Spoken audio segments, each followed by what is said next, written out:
koya ko présenter le bino magazine na bino oyo bolingaka mingi balobeli ngai wa bino Ange Mpoi na ye na compte à présentation ya magazine na mokolo na lelo bandeko balandi kaka nde na ye rabino soki na ye awa na kati ya plateau na yaka pamba te na yaka pona kolobela oyo etali bongo mboka na biso ekolo Kongo pamba te to ali na mboka mosusu te soki to lobeli yango te moto oyo akoya koloba na place na biso azali te sengeli ete biso moko to babongo na koloba pona na tina na yango bandeko balandi to kolobela nini moko na lelo oyo basijo api na lengeli pona bino na moko na lelo oyo to sangisaka bongo basujet oyo oyo lekanaki uta na semaine mobimba to sangisaka yango nde to yaka nango pona bino koluka ete kolobela sur babiloko nyonso wana oyo baki bongo to kolobela maye mata voyage ya roi belge elongo na molongani na ye awa na kati ya République démocratique du Congo mboka nyonso ya yebaki bongo na ko visiter to monaki wana ayaki wana Kinshasa elongo na président de la République bayambaki ye na première dame akendaki bongo komona mwana mboka Jean Kiabula oyo ya Lubumbashi akendaki pe bongo komona lisusu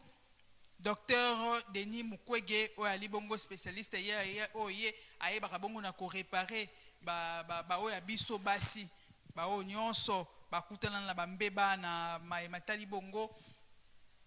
ba guerre to ko vivre ya liwana pona koluka kobongisa ba pareil ya basi to kolobela pe lisusu matali bongo voyage ya pape oyo ezali bongo reporté awa na mboka na biso ekolo Congo pamba te nzoto soki ebeli moyen ya ko fonctionner ezalaka penza malamu te esengeli ete ayeba bongo na kobika pona kala pona ndenge pamba te ayibo na po nzoto to kolobela pe matali bongo mwana mboka Paul Kagame o yepe apesi oyo ya ye message pamba te bauti moko ya ba ville na biso sali pasi pe komona eloko wana na kombo ya budangana esali vraiment bien te pamba te ye alobi ete soki esengi ete Rwanda ayeba bongo pona matali bongo sécurité na ye azala wana pona koluka ete kobunda akozala wana pona koluka ko sécuriser oyo ya ye mabele e bongo biso ba oyo ya biso awa biso neto tika na elite to kolobela pe matali bongo dossier ya mwana mboka fali ba oyo ayebaki bongo na kokende kotala ya biso ba efa ko encourager bango amemaki po ya ye mwa mokie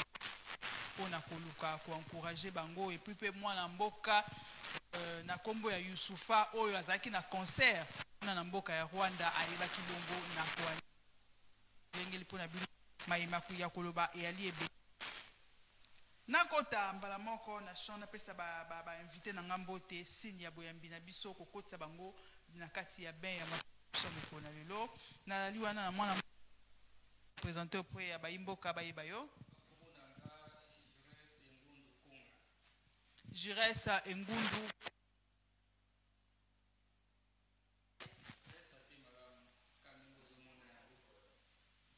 merci na yo tozali kuna mwana mboka.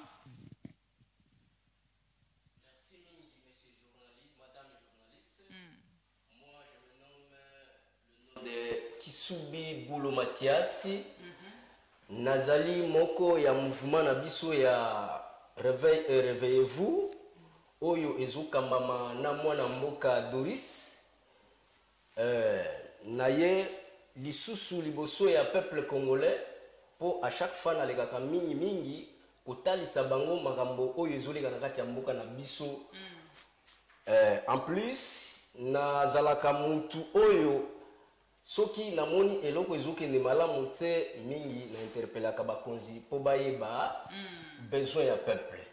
Donc nazali wana po na bino po kolakisa nini oyo biso bayi Congo tozana ngo posa pona ekolo na biso Congo po ezali kaka moko oyo il fallait tozana droit ya kolobela yango wana na ye lisusu. Bato na bino na ndenge boye bongo na kondimba mbela na biso to yebaki bongo na kubeta ekukepa na bino totondi bino botondi. Toko bana na yo mwana mboka Mathias pona mai batali bongo visite ya mwana mboka wali bongo roi belge bongo na molonga na ye awa bayaki bongo visite pona koluka koya kotala biso awa. Yo mona ki ya ndenge nini? Merci mingi journaliste, merci vraiment pour na kopesa ngata lisusu ya koya na plateau oyo émission politique na biso ya Congo pour na kolobela mayibi nyonso ezoleka na kati ya mboka na biso Congo. Koya ya monsieur Roi Philippe belge na Congo ezali na signification nango ezapamba te po aya ko visiter mboka oyo ba koko na ye bazalaki ba colonisateur na kati ya ekolo Congo. Esengeli asala mwa visite wana na bwana nyonso po bai Congo bayeba que Belgique na Congo ezali kaka bobele na relation moko diplomatique.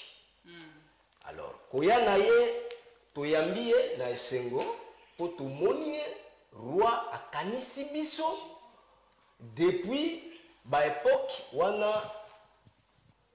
tango tozwaki mokano na biso moko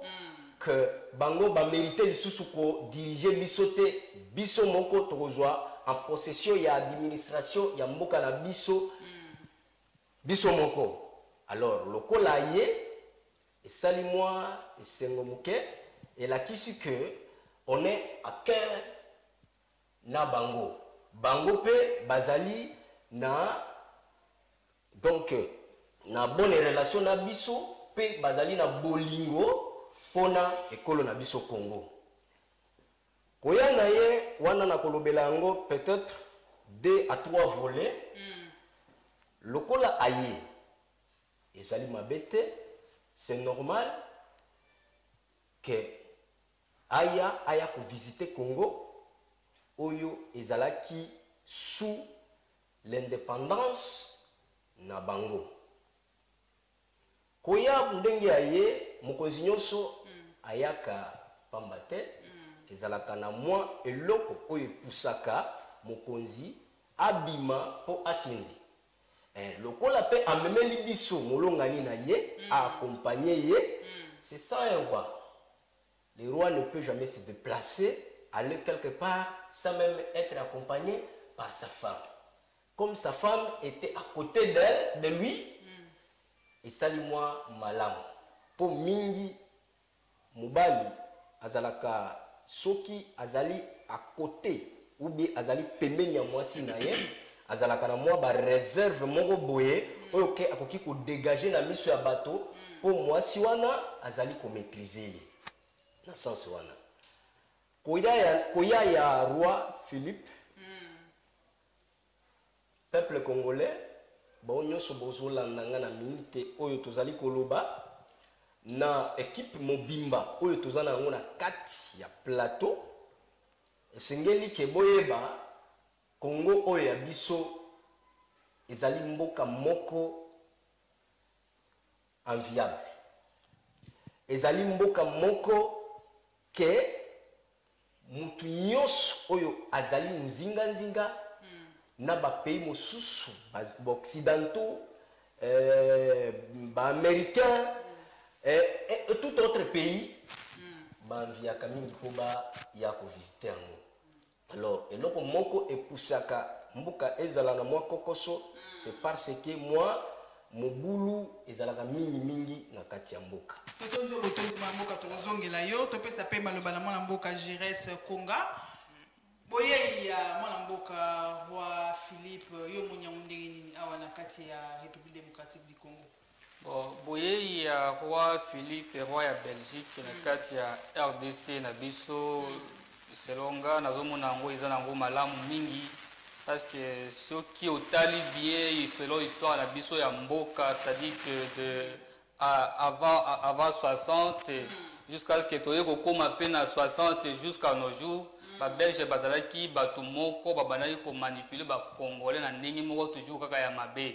Mais beaucoup d'années eleki tout le monde peut geste wana que non pour il a kotaki na kibokonzi wana à partir de 2013. Il y a moi déjà à l'année l'histoire on a du début jusqu'à la fin on dit que non il faut toujours na kende kotala na nous peuple congolais o biso to bandaki ko faire souffrir. Ko ya wana vraiment peuple congolais sepeli pour na ye aye pe na mwasi na ye ensemble aye ko accompagner pour na kotala ye ko nini ezaki ya kobeba pour na kobongisa juste pour na intérêt ya mboka na biso eloko wana vraiment eza ko sepelisa biso vraiment peuple congolais mingi. Siko na boye na ye na ya mwana mboka roi Philippe nini oyo Congo ko bénéficier nango na boye na yo ya ayaki. Bon, Congo est qu'on bénéficier tellement que ce qui est tali bien histoire nabiso parce qu'on est politologue tout ça sera toujours quand on a histoire référence nabiso de 60 et année 2000 ans et de 2001 jusqu'à les autres ça déjà que non et l'autre comment quoi y a bien attends les autres mais des mois après de l'autre comment quoi y a bien collaboration directe on a un gouvernement en place les autres ça déjà que non et l'autre comment quoi y a bien qui déjà pour ça entre biso ba congolais na ba belge donc c'est-à-dire que diplomatie wana est comme nango déjà normal les athées que ndenge zaki dans le passé que non ba belge bazo reconnaître biso te bazo zo biso ko la batu pamba mais les autres tout moins déjà que non geste wana wana asali par tous les moyens yena mwasi na et tout ça ça prouve déjà quelque chose que non quand même participation directe sur les plans politiques là qui ça m'a déjà que kozanango malam papa na biso yo koloba boni pour na matali bongo ninyo RDC et bon na ko bénéficier na visite ya mwana mboka Philippe. Merci mingi. La RDC dans son ensemble n'a yebi que bakozwa bénéfice ya koya roi Philippe na kati ya ekolo na biso tango bakomona que relation ya Belgique na RDC ezali équitable. Ezali équitable. Ezali koyeba chaque moto limite na ye na kati ya eloko nyoso na vie politique. Wana peuple congolais bakozala konta. Que akoyate pona koya ko manipuler lisusu davantage ndenge bazwaka babiloko na biso ya ba statuette wana bakenda na yango après kuna baye na oyo faux. Donc au statuette oyo ezali en commandation te na oyo ba memaki mwana mboka ngazaka vraiment pembeni ya population ebele baiki balobi ete koya na ye bango bamoni yango yali na litumba moko te pamba te bamoni eloko ya ekosala awa na kati ya mboka na biso te mpo bozongi na ye ntango akokende ayende mpo aluka part na ye ya baminere bapesa ye mpe mwa part na ye akumba yango akende nango yo koloba boni. Ça peut être vrai ou bien ça peut être faux madame oyebi eloko nyonso soki mokonzi ya ye souvent bakritike ya kakaka kozali bato oyo bazali na bwanya ya koyeba lokola mokonzi ya ye aye ko visiter biso cela veut dire il y a un bénéfice quelque part et aussi il y a une part il y a peuple congolais selon koya na ye awa aye oui est-ce que c'est sûr aye pona bénéfice ya peuple congolais ou bien aye pona ko récupérer ba trésor caché oyo batikaka ou bien aye ko influencer pour mboka toujours a contacter bao bazali ba ennemi na biso ko ba continuer ko adresser biso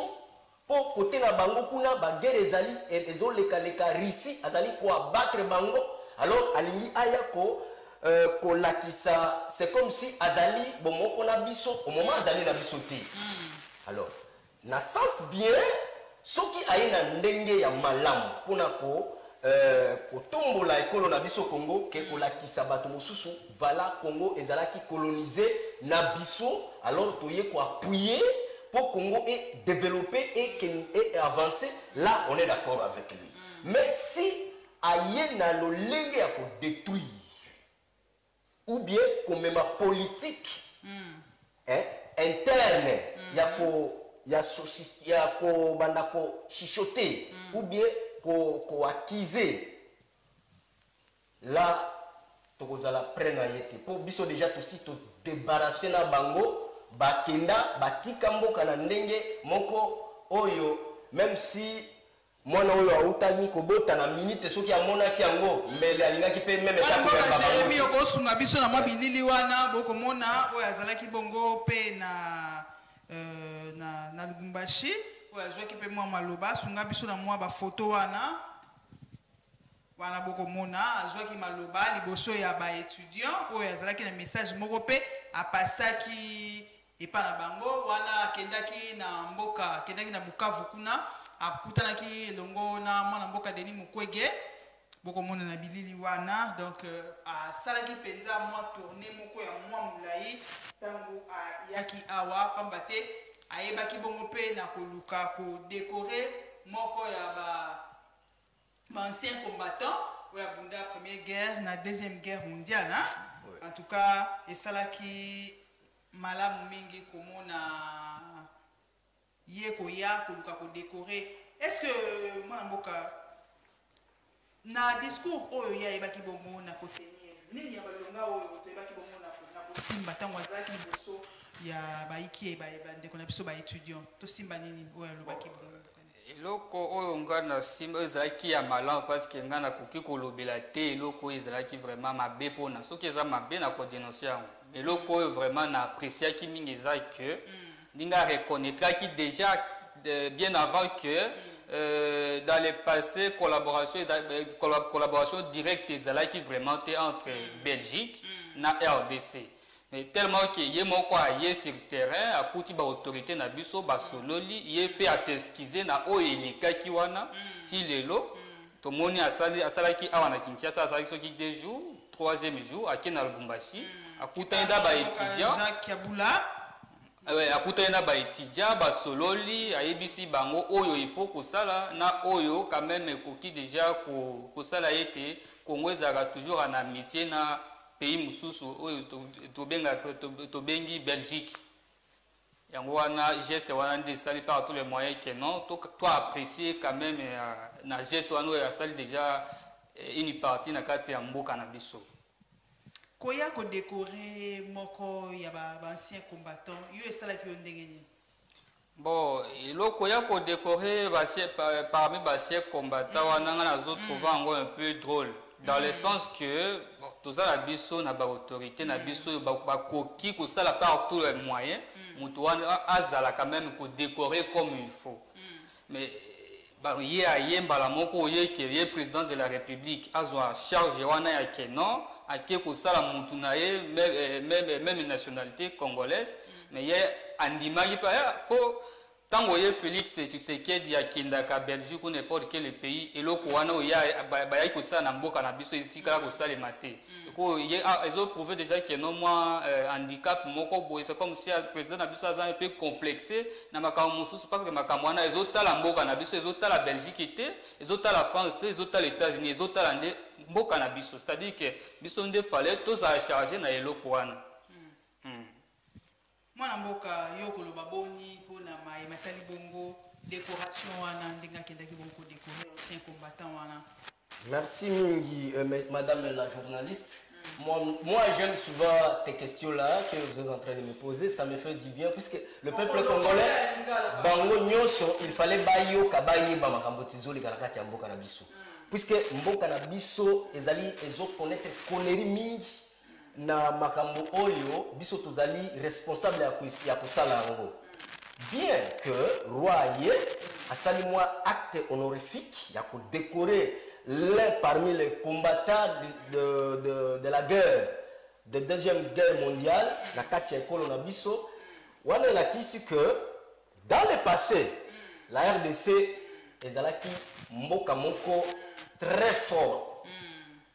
Il fallait vraiment honorer Batouana, oyo babipesaki âme et corps pour na kobunda pour l'école. Alors il fallait décorer pour la kisa na baola ba mususu bazoya na sima ba bazali ba combattant bazali ba soldat basala effort bazala netier ba persévérer et après tout ba kozala pe décorer pe ekotika la mémoire na kati ya ba Congo. Pourquoi pas mwana mboka Félix Antoine Tshisekedi Tshilombo ye moko azwa ki le devant ya makambo wana ndenge mwana mboka Gérald Sauti bongo koloba atiki mwana mboka Philippe asala yango. Zaika pona ko honorer ye ke no zali mopaya to pesi yo moi esika wana yo ba bongo na kosala yango. Selon l'histoire madame, il fallait que roi belge asala bongo. C'est parce que notre président actuel Azali Mutumoko peut-être ceux qui n'a dénoncé na lobby et qui ko sonné ma bien na matoi ya peuple congolais mais Nazali koloba en tant que peuple congolais oyo Azali ko analyser makambo ezolika na kati. Ce n'est pas ce que président Nabiso a sala acte wana honorer ancien combattant oyo abunda kala. Il faut un roi. Puisque cause à la différence entre le roi et le président de la République. Alors, comme le roi a une proposition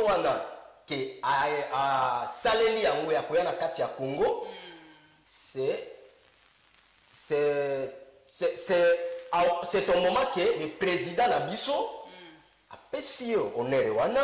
alors voilà, comme tu es venu, la kati ya mboka nanga, honoré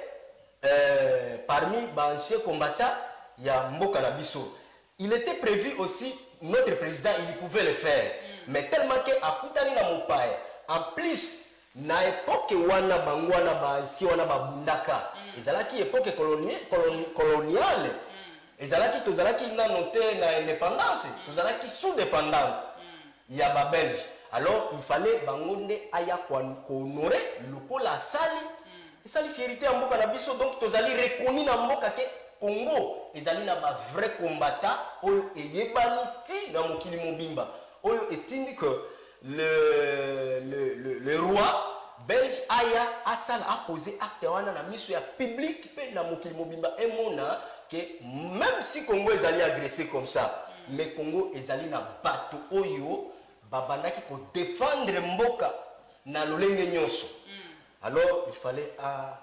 à Mélissa Bongo, à la Kisana, na Mokili Mobimba, que nous allions ensemble, na peuple congolais, même si ba tuerie ezali, même si guerre ezali aussi la terre, même si ba problème ezali kili, même si diplomatie ezoke ne malamute, même si sur tous les plans, mboka ezoke ne malamute, vraiment il fallait na sala honneur na mboka oyo ba koko na ngai ba bandaki ko kambango. Mwana mboka Jérémy sunga biso na bilili wana oya mwana mboka Gentini Ngobila tango mwana mboka roi Philippe ayebaki bongo na koya mwa accueil wana ambiance wana elekala kindenge nini mwana mboka Jérémy Kabambi Ninja sunga biso na bilili wana.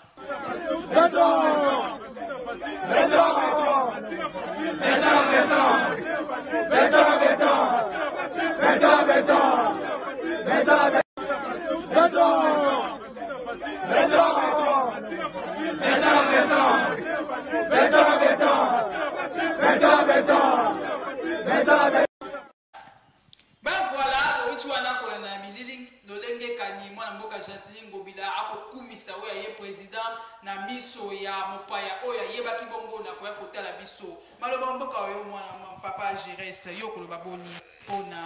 lolenge moni mwana mboka Gentini Ngobila akokumisa oya ye président esali mabe to esali malamu eloko wana esali mabe pona nga d'abord liboso ya roi belge ndinga ayaki yepe a trouvé ngo déjà normal parce que tout est gouverneur ya ville ya Kinshasa zate que non ndinge batu mususu bazalaka que non bazoyembela mutu tout est gouverneur en plus de ça ozoyemba azalo akoma lokola mwana muke liboso ya roi azoyemba makambo bana ko flatter fati beto alors que soko koti na kati ya administration wana ya kero fati loko moko te ya bien ezali wana dignité na ye humaine oyo que non aza gouverneur ya mboka na biso na mona yango ke non fallait pas eloko wana esalema pour dignité na ye tozomona yango place dignité na ye eza te parce que azobina en même temps fatia yango azoseka nayebi te soki bango nyonso wana batrouva yango non gouverneur reste toujours gouverneur le président de la République reste toujours président de la République moninga commission ya président pamba te mosala kosala komona na miso bato yoko boya yango na diplomatie ata ntango fatia akendaka kuna na Belgique ou bien na France natikala komona te parce que makambo wana nyonso ezalaka télévisé natikala komona te ke no un Belge ou un Français qui vous danse azobina liboso ya président de la République ou liboso ya premier ministre eloko wana natikala komona yango te eza eloko moko un peu anormal Fachi béton un gouverneur il y a province, il y a ville, il y a Kinshasa. C'est-à-dire que dignité n'est pas bien dans le bosso, il y a peuple quand même, c'est un peu anormal. Un gouverneur, tout est un gouverneur de la ville de Kinshasa. Voilà ce que c'est juste un Congolais simple, là ça va, mais tout est un gouverneur. Ça quand même autorité, comme ça, il ne fallait pas. Ça, le bosso, il y a autorité. Maintenant, nous avons mboka toke pa mwana mboka Mathias yokolo baboni pona bililo toti bongo na kotala ko mwana mboka Gentini Ngobila ko kumisa we ye président béton na béton fachi béton na béton yokolo baboni oto tombeli pe joyeux anniversaire na mbubu oyo ayibongo na kobakisa na bambula oyo ye akomi na yango kolo nzambe ayeba bongo na kobakisela yesusu ya mingi to tombeli yo penza anniversaire moko vraiment ya malamu mingi pe ya kitoko mwana mboka yokolo baboni. Merci mingi journaliste. Avant tout na lobinano joyeux anniversaire na président na biso de la République Bisika ya Azali. Donc y na famille na ye mobimba na ekolo nyoso mobimba RDC vraiment ba souhaiter d'abord bon anniversaire monsieur le président. Na yoko zonga pour la question na yo madame pour yango vraiment la ezali à la une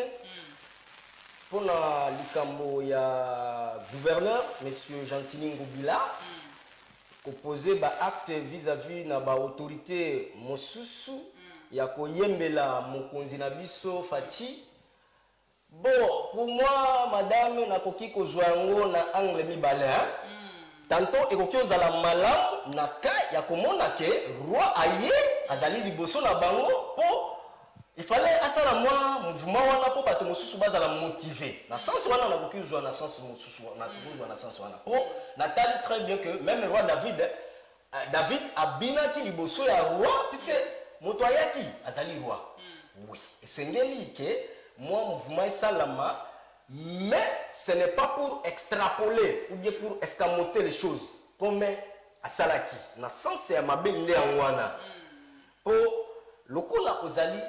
responsable,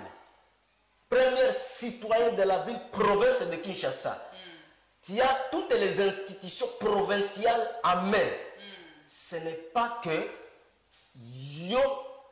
gouverneur au Banako. Bina liboso ya bana na yo ya batu na yo pe kobanda ko entamer chanson Fati Beto. Non, si il pouvait s'organiser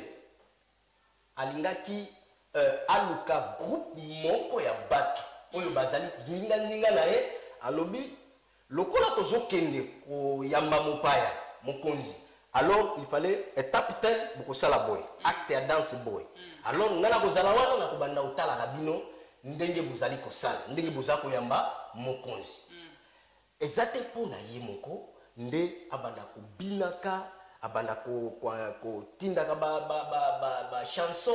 abanda ko sala ba biloko moko oyo ezali irresponsable na miso ya peuple congolais biloko wana zosala ezali ke peuple azozela pona ye.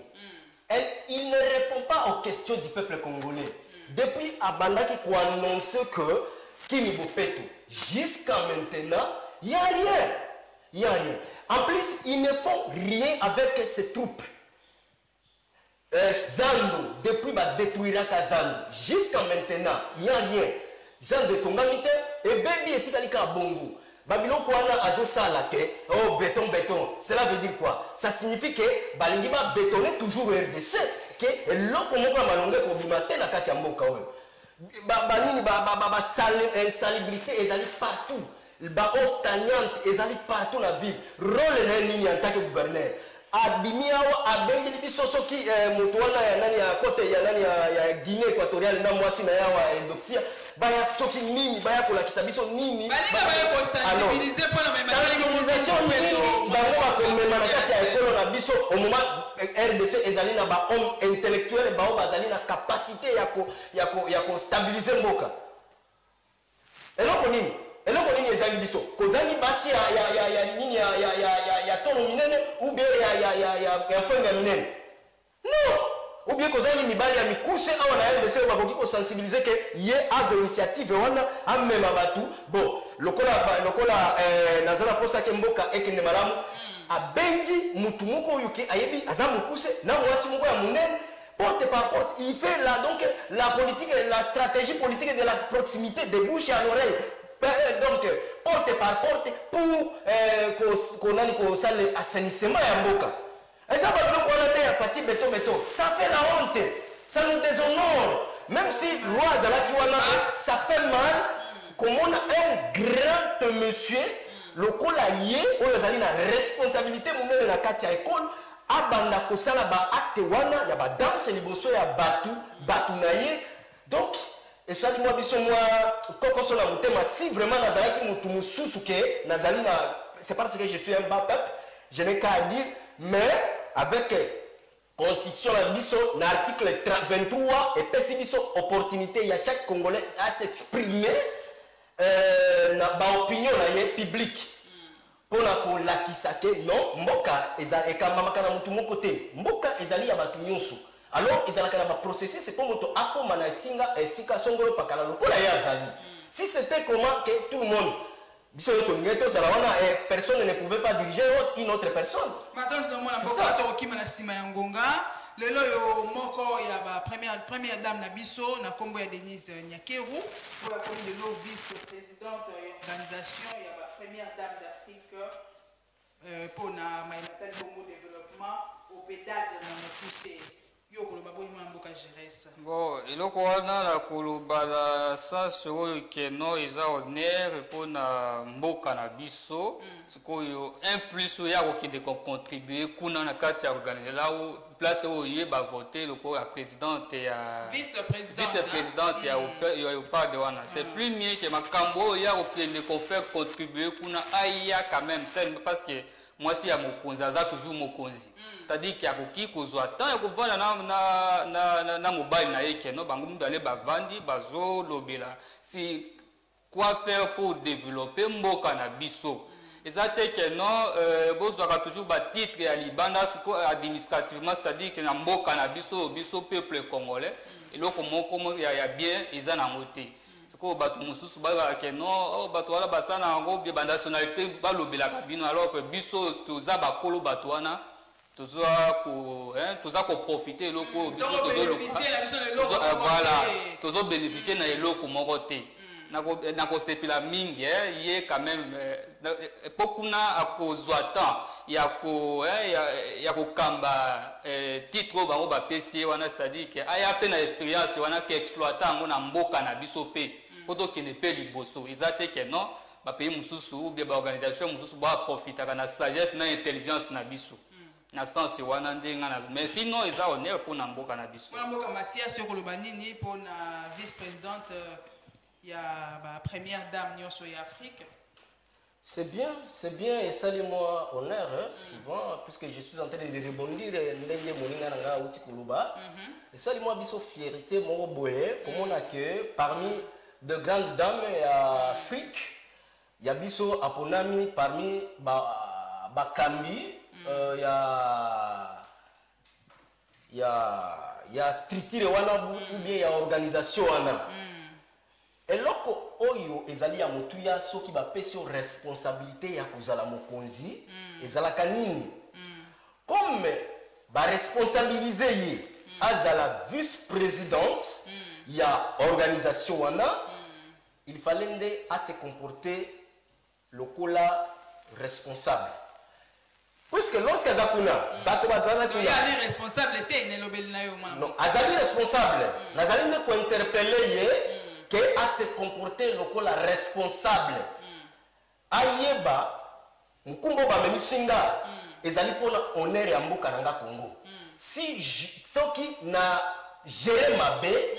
mboka nanga nde ko fingama libota nanga ko fingama parce que tout ce que l'enfant tu vois hein, même si madame journaliste soki ozali na bana na yo oboti bana les parmi bana na yo azwami quelque part akomi ko sala oyebi soki mwana ona sali mbeba bato ya liboso batingaka bango bazala banani baparent mwana utaki na ekolo utaki na ekolo nini aza mwana ya famille nini parent na ende nani comportement moko affiché kuna nde kotinda vala mwana oyo azali bien éduqué ou bien mwana oyo azali mal éduqué alors totondi ye botondi akende kuna alakisa ke azali capable ya kotravailler na bato nyonso mpe amema implice na organisation wana po un jour si balobi non lelo akozala lisusu te si aza te immédiatement va sentir il y a absence totale na kati ya organisation na biso soki azali te il fallait ba jwaka ba mona ke absence ezali soki azali ba mona vraiment biloko ezoki ni malamu bwana congolais nyonso ako applaudir ye pe tokozala toujours sima na bango pour nde biso bana ba congolais nyonso tozala nango posa moto oyo akomema ekolo na biso na moi un pas bisika nyonso kozali ba moi organisation ezali moko na biso pe azali choisi pour na ko diriger organisation wana esala fier makasi partout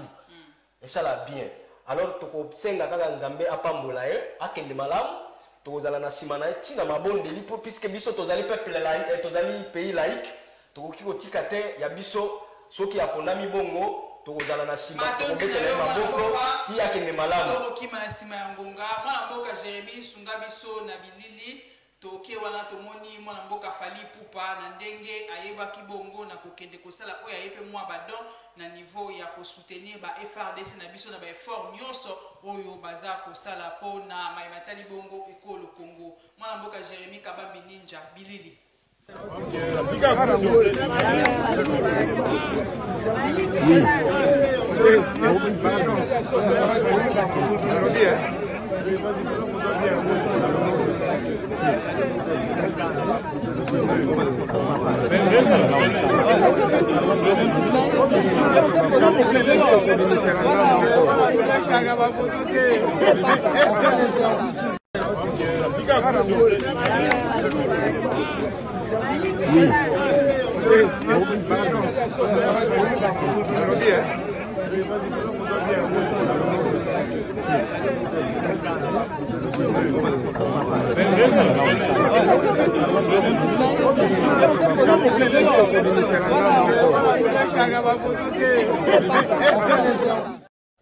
Et bien voilà, aujourd'hui on a na bilili lolenge kanimo na mboka Fally Ipupa na ndengo ya ye longo na fondation na ye ya F Victime Fondation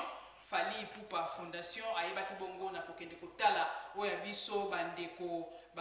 mampinga na biso pamba te na mosala kitoko bango bakosala na pona oyo etali bongo kobunda ekolo Congo mwana mboka gérer sio koloba boyi na bilili ototu na kotala ngana ko apprécier ndeko Fally Ipupa parce que bato abongo nde tozoluka même na gouvernement na biso bazalaka po na ebité soki ozana histoire ya États-Unis d'Amérique États-Unis d'Amérique eza te que no ba politiciens de batongi États-Unis d'Amérique eza que no peuple ba oyo bazo travailler pour faire avancer mboka bato abongo de bazo faire développer États-Unis d'Amérique à collaboration na gouvernement c'est-à-dire que geste oyo Fally Ipupa uti ko ça et la kisi na biso ya Congo artiste na biso ya Congo azo représenter mboka na biso dans le monde geste ya uti ko ça et la geste moko trop honorifique c'est-à-dire qu'ils ont honoré déjà par des Nabiso pour na misala o bango bazali kusala soki tokozwaka bato ya bongo même sur le plan gouvernemental, c'est-à-dire au moins déjà que non, un plus et Kobanda, quand même Kobatisama, pour faire développer Mbo Cannabis. Ce qui est aujourd'hui, c'est-à-dire que Mbo Cannabis est toujours dans l'atmosphère moro et bien sur le plan développement, parce que dans Mbo Cannabis, non, pour na kozwa mbongo ebele ami moi déjà que non azana musala ya malonga te akokende kokoma député, c'est-à-dire que bakobando futa ye prenons par exemple $11,000 ou chaque $12,000 siko pour akende kokanisa passe ya population bavota pour batindaka na kati ya nini ya Assemblée nationale ezalaka lisusu te, mais soki tozwaka bato lokola bafali pour que non des mois après demain ba élire lokola député national ou provincial au moins a déjà que non il a déjà na un plus, c'est-à-dire que ba moyen na ye ko mettre en jeu pour le développement ya mboka ezali bato abongo nde tozozuka pour pas ba tête ya mboka na biso bazalaka bakoma lokola ba député provincial national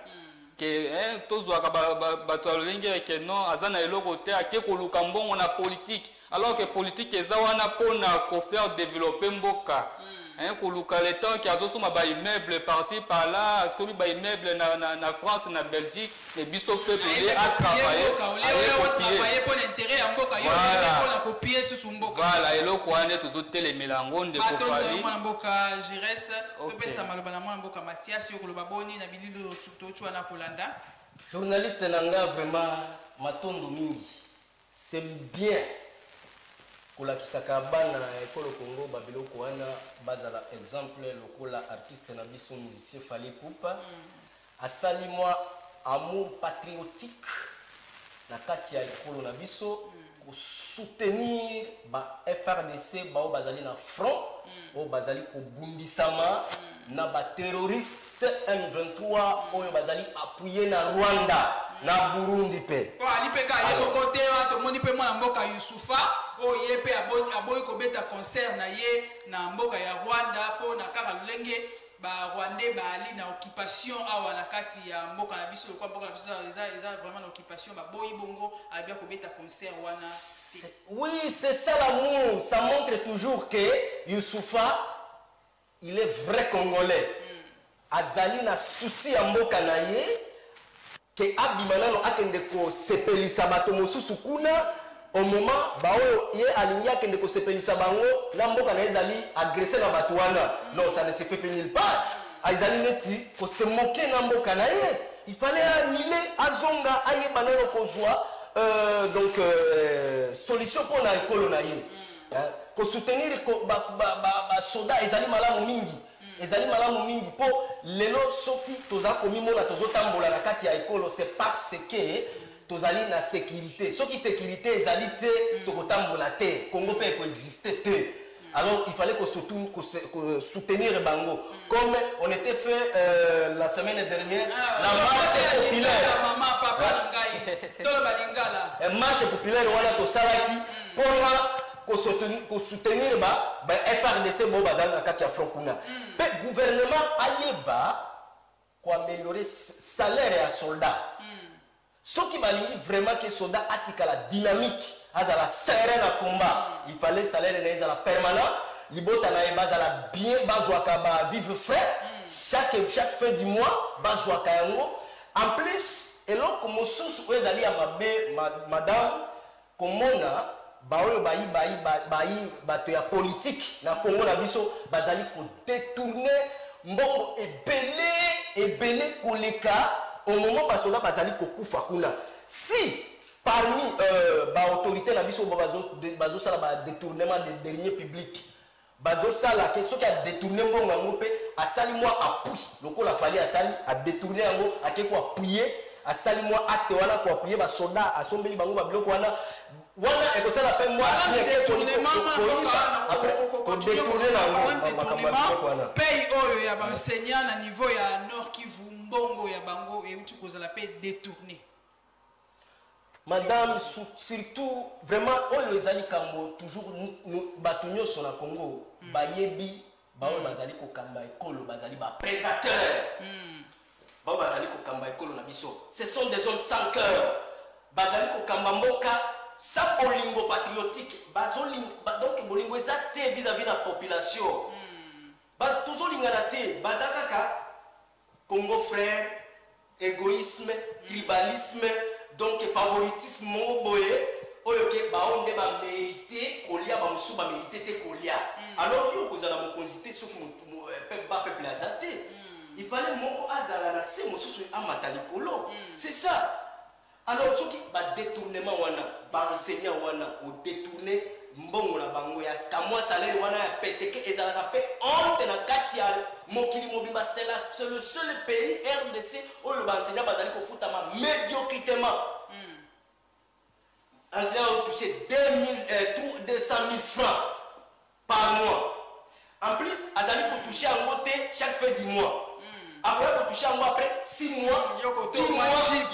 Donc yoko to kolia kitoko mwana kitoko bana yo vacances na poto pamba pamba. C'est un problème madame. Il faut to lobela ka biloko wana. Détournement ya mutu soki a détourné mbongo soyez bana onde bana droit ya kokende ba piscine bon wa biso bakenda kosokola na ba mai ya nchwenge. Voilà. En plus ya bango bana bazali na ba poto bazotanga kuna ya biso wa bazali awa. En plus soki ba grève ezali zele kangani bana bazokende classe te ya bango kuna azabe papa côté vraiment nazala poso sale la boy na boy mais ya biso bazo souffrir awa. Ya bango bazo kuna bazo vivre bien bazali bien bango pe côté bazali ko faire souffrir le peuple bazali bien. Alors na babiloko na ba petit salaire oyo ya ba enseignant ko détourner au moment toujours ko fallait pas régler situation là pour na matali bongo détournement ya Nord Kivu pour na ba enseignant yokolo baboni au mode détournement ndenge salemi de ezali soni pour na mboka na biso parce que zolakisa déjà une capacité baza capable ya koassumer ba poste mususu bazo ko se président avant ba koma ba poste wana o ngai boy je vais faire progresser le pays boy batio na musala o bandi na yo musala o bandi ba détournement o yiba ka ba mbongo mataka ba voiture na yo ya ba chercher alors que bana na yo ndende ka uti koloba ke no ba batinda ba bango na ba poto par ci par là alors que biso awa ba ofuta pe moto yo ba oyiba bodo bazoyiba mbongo bazofuta ye salaire moko très précaire tiko eloko wana est-ce que eza vraiment na dignité moto akopesa yo mayele po yo lobi okoma ministre okoma PDG okoma député est-ce que wana eza dignité na biso ya ke non okoma président de la République bato abongo il faut kaka balungola ka bango batiaka bato o bazo mériter pour na ko faire progresser mboka na biso na ndenge moko ya pour faire progresser mboka na biso na ndenge moko ya la sas moko ya bien mais ça te ka no otie batie yo wana oyibi na yo c'est-à-dire que enseignant aza prenons par exemple na babana misato mine ou mitano bazofuta bamususu batika kotanga na bango parce que bapesi papa na bango 100 000 francs na été na kotanga ndenge ni bakofuta caisse lolenge kani bakofuta ndako ndenge nini bakolia nini nyonso wana kaka na kati ya salaire wana na façon wana nde kame ba autorité na biso bazone nommé bango ba ministre il faut batalaka moto nani akoki koassumer na poste ministériel parce que nous avons beaucoup de gens bazala bango ba criminels en veste baolakisa que non c'est un ministre mais administrativement azosala musala voilà les mots bakolonel bazosala musala ndenge esengeli te c'est-à-dire que bazocontribuer te na développement ya mboka na biso bato wana tozala bango contre. Il faut le président à revoir à collaborer très bien aussi le tabac banda kozwa ko sala ba remaniement c'est-à-dire que soko sala musala bien te balungole ba tie muto akoki ko ramener mboka na biso na ndenge elogo bani kita ekolo na biso voilà c'est ça eloko bato abongo ne tozoluka na mboka to comme na biso malembe to kita pona koyeba bongo na kosisa émission na biso mokona lelo to bela matali bongo mwana mboka Paul Kagame oyo alobi ete pona matali bongo mabelo ya ye esengeli ete basolda na ye bazala wana pona kobunda na koyeba ete bauti bongo ko botola bongo vi to pe village oyo etali bongo na kombo ya Bundagana milo monyango lenge kani mwana mboka Mathias. Oui madame, tout ça ezalika toujours agression. Ezali agression oyo Rwanda na force na ye balingi ko sala na kati ekolo na biso mboka Congo. Kagame eloko mosusu nga na sina lekali sous na plateau awa na sina loba ba premier agresseur na biso ba oyo batika biso kinyate ezalaka Rwanda Burundi ba pays wana ezali ba pays moko ezali ya ko exterminer pe ko écraser eloko nga na kosenga na mboka nanga président de la République comme il a fait trop de voyages pour donc redynamiser diplomatie et s'imiter awa oyekoya a dénoncé guerre entre la RDC et le Rwanda puisque bango bazali na souci na biso te pe bazali bandeko na biso te posa na bango bazwa portion moko ya terre ya RDC et posa na Rwanda oui bato bazali ko envier bazali koluka ba déstabiliser Congo pour bango babengama bango nde bazali ba premier producteur et ya colta au moment et pas na bango eloko moko te bazali ba grand éleveur et pas na bango bazali ba grand éleveur bazali na richesse mosusu te à part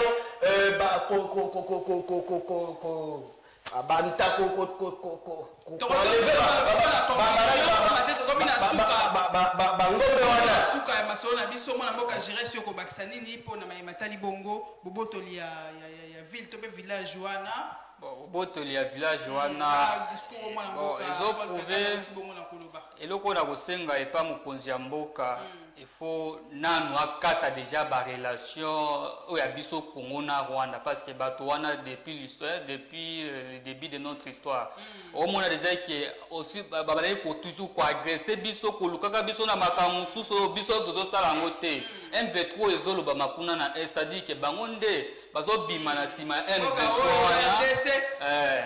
Rwanda banda ko banga lokola RDC tango ko mobutu azalaka wana posa de zonga lisusu ezonga na kosenga epa mokonzi mboka akata nanu eloko wana babongisa ndenge moko ya bien que non biso peto prof to eza epa na biso eloko babotoli ko eza ya biso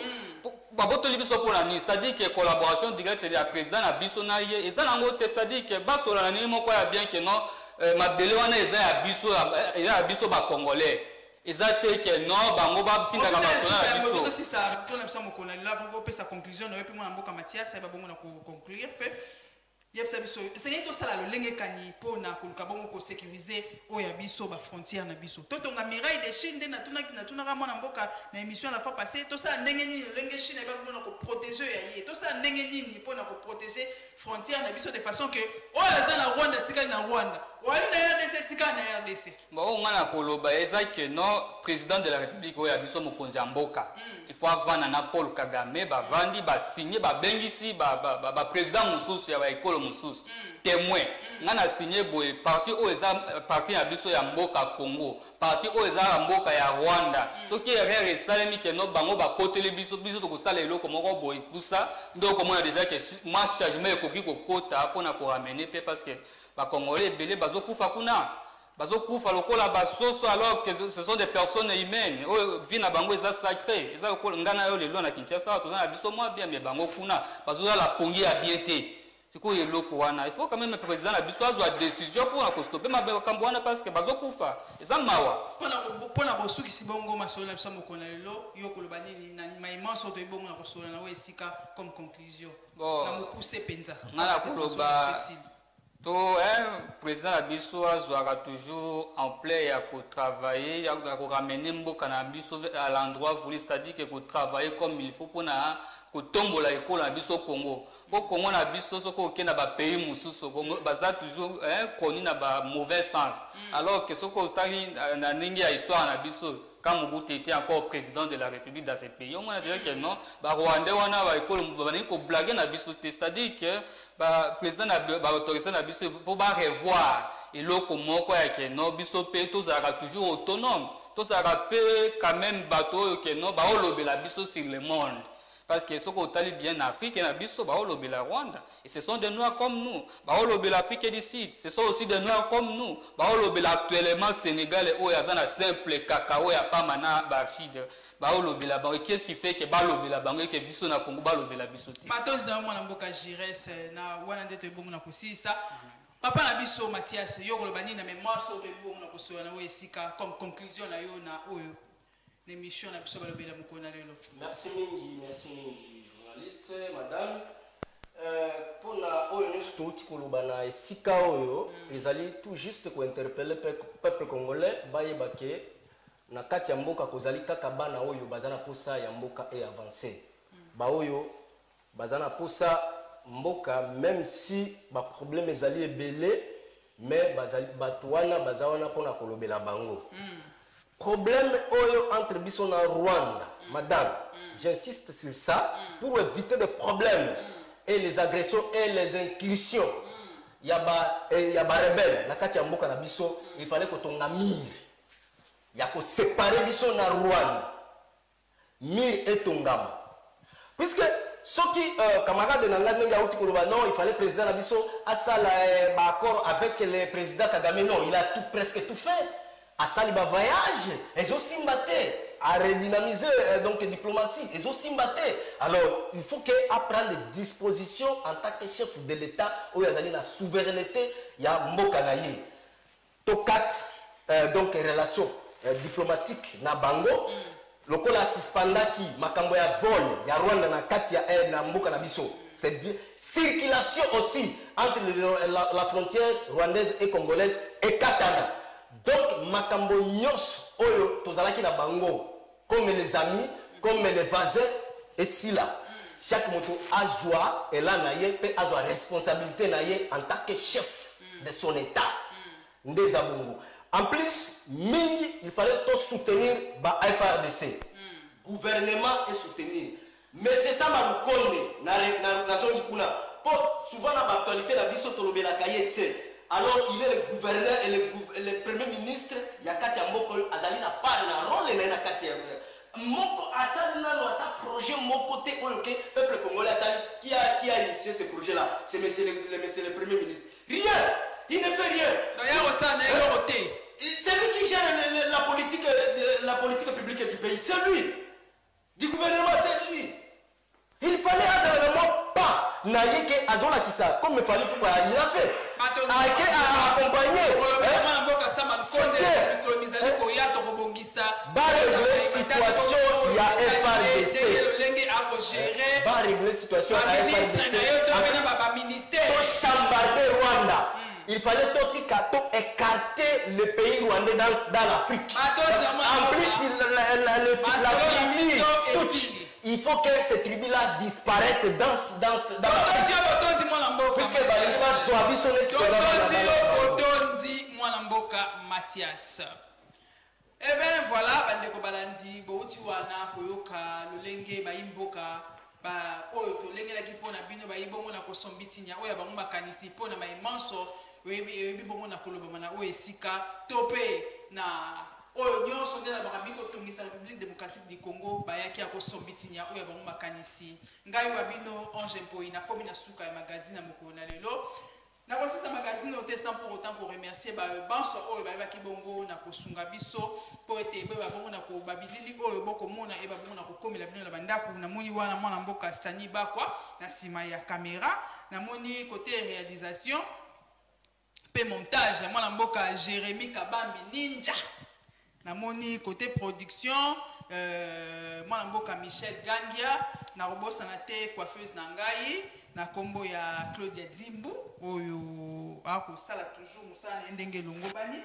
na moni pe susu assistant ya DG la biso mwana mboka Doris Bokola na bosa nité le numéro 1 ya chaîne oyo mwana mboka Roger Baka. Merci na espace oyo kopesa baimboka pona koya kolobela pona maimatali bongo ekolo Congo pamba te toali na mosusu te soki tolobeli ekolo Congo te. Na kosisa émission na koloba boye baenseignant bali bato kwa bato nyonso tango yoko négliger moto akopesa o mayele po yokoma na ebongo bisika oyo komi wana et ali malamu te topesa bango lokumu totombola bango elongo na baebanso bakobunda mpona ekolo kongo pamba te po te babongo na kozwa bongo kimia mpo bosomi na kati ya ekolo na biso tohonore bango bendele kweya te RDC toujours en avant. Merci na bino botikala malamu kimia wa mabota mabiso kolo nzambe apambola biso tokutani mbala nsima na numero mosusu elongo na ba invité to pe invité mosusu matonzi na bino bye bye.